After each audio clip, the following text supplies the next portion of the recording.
Selamat datang di kamarku. Jadi boy, di episode sebelumnya kan aku udah pernah bahas soal beat, aku udah pernah bahas soal ratchet. Di video kali ini aku bakal bahas part utama dari Beyblade X ini.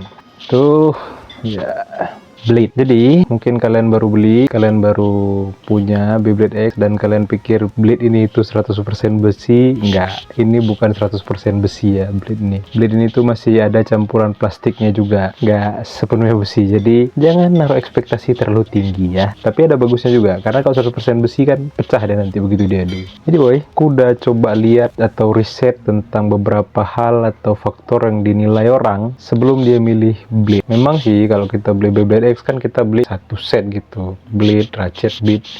Tapi kan untuk kita main biasanya, terutama untuk orang-orang yang main-main di komunitas, biasanya dia tuh akan milih Blade-nya apa, ratchetnya apa, beatnya apa. Istilahnya dia bangun lah Beyblade-nya, dia build, bukan dia pakai stok kombonya gitu.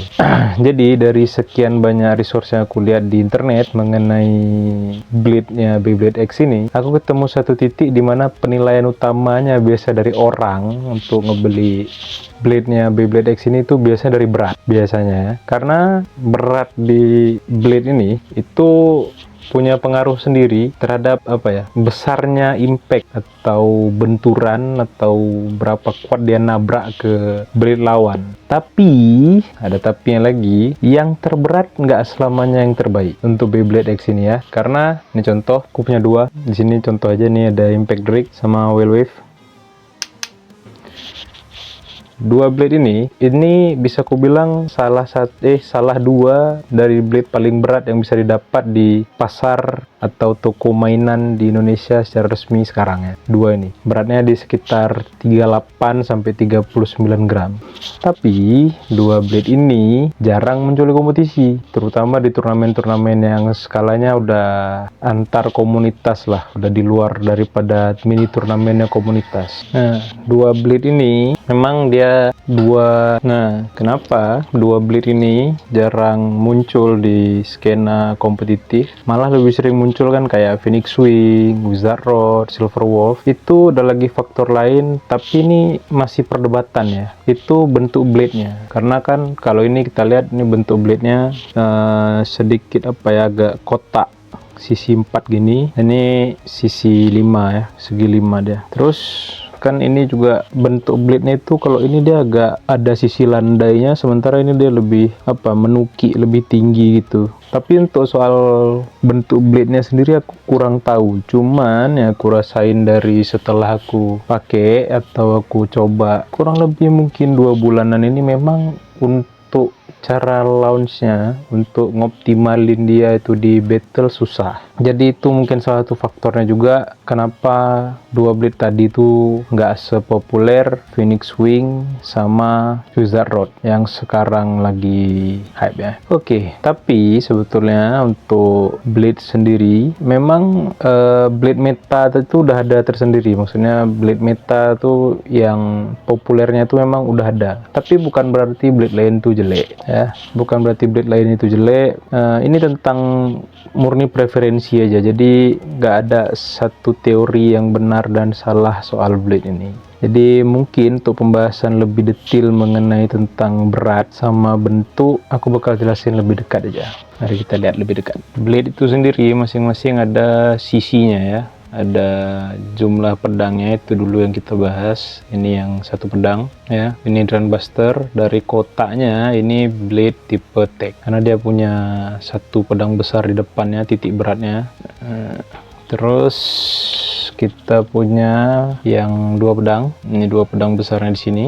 Ini Wizard Arrow. Nah, Wizard Arrow ini kenapa blade-nya nggak padat ya, berongga? Nah, ini salah satu karakteristik dari blade tipe stamina. Biasanya kebanyakan blade tipe stamina tuh pasti punya rongga ini, karena rongga udara ini ngaruh ke airflow Beyblade-nya ketika mutar. Jadi dia tuh punya stamina atau putaran yang lebih panjang ya. Tapi tetap tergantung ke build-nya lagi, untuk udah aku bahas di part sebelumnya mengenai build Beyblade itu. Terus aku punya yang tipe 3 pedang, ini dia CX01 Run Brave. Dia ada tipe attack juga dari kotaknya, punya 3 pedang besar, beratnya di sekitar 37 gram ya. Nih blade-nya itu cukup punya recoil yang lumayan. Nah recoil itu apa? Recoil itu ini nih, sisi yang menukik ke atas ini namanya recoil. Dia punya 3 pedang besar. Terus aku punya 2 tipe 4 pedang. Ini Cobalt Dragoon, blade tipe tech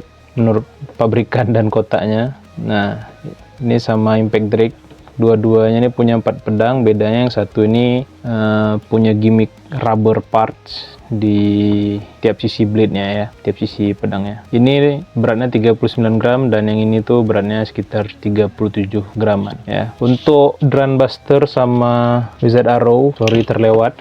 Drum Buster ini setelah aku timbang beratnya ada 36an sekian gram, dan yang Wizard Arrow ini di sekitar 34an gram. Dan aku punya blade yang 5 sisi juga. Nah, Wave dia punya 5 pedang. Dari kotaknya ini dibilang blade balance, tipe balance, tapi blade-nya itu punya recoil bagus, tinggi recoil blade-nya. Jadi aku build dia tipe tech dan aku pakai jadi tipe tech, lumayan enak. Beratnya sendiri untuk yang ini di 38 graman kurang lebih. Nah terakhir aku punya blade dengan 7 pedang ya. Ini Leon Crash 7 pedang. Dari kotaknya ini tipe defense, tapi dari bentuknya juga ini terlihat tipe defense. Kenapa aku bilang tipe defense? Karena bentuknya membulat ya. Ini kan nyaris bulat sempurna. Nah, nyaris bulat sempurna, dan itu biasanya karakteristik blade tipe defense tanpa rongga udara. Karena kayak Wizard Rod ya bulat sempurna, ada rongga udara, dia itu jadi blade tipe stamina. Terus dia punya wall yang lumayan gede untuk ngelindungin ratchetnya, lumayan.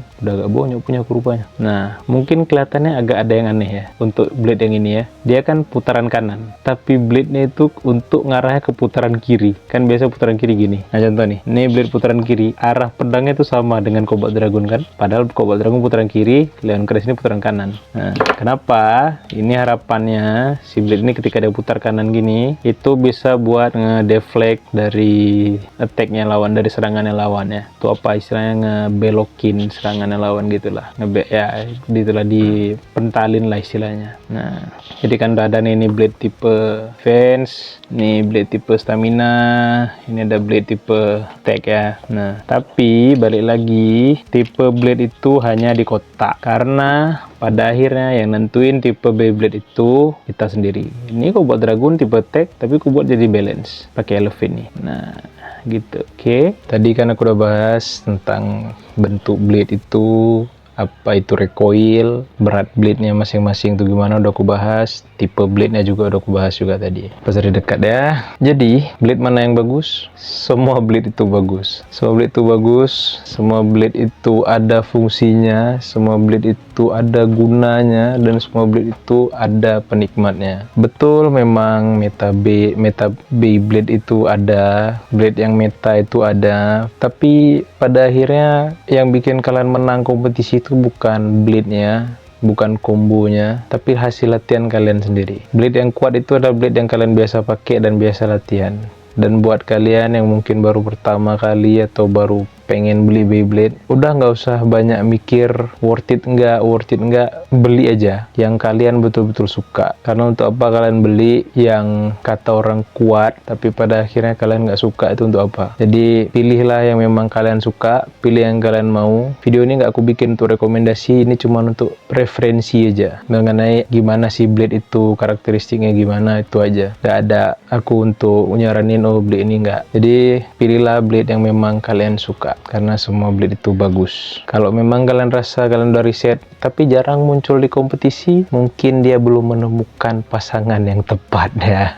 Mungkin blade-nya belum menemukan pasangan yang tepat blade-nya mungkin. Tapi percayalah semua blade itu bagus, karena bahkan sampai kayak Rhino Horn itu kan salah satu blade yang untuk skena orang yang udah di dalam kompetisi Beyblade itu kurang lah katanya. Tapi ada juga penikmatnya gitu. Ada juga yang pakai, ada juga yang berhasil gitu pakai itu. Terus kayak Hellhammer yang jarang orang ngomongin, dia tetap punya penikmatnya juga. Dia ada yang suka juga, ada yang main dia juga. Jadi intinya jangan terpengaruh sama statistik, sama meta, karena pada akhirnya uangnya uang kalian, tokonya yang dekat juga di kota kalian, dan belum tentu kalau kalian beli blade yang meta kalian menang. Banyak contoh orang yang pakai blade meta tapi tetap kalah. Kenapa? Karena tekniknya masih belum bagus, latihannya masih kurang. Oke, jadi Jadi segala macam variabel yang kusebut tadi, kayak beratnya, blade-nya, mungkin ada gimmicknya, itu jadikan referensi aja. Jadi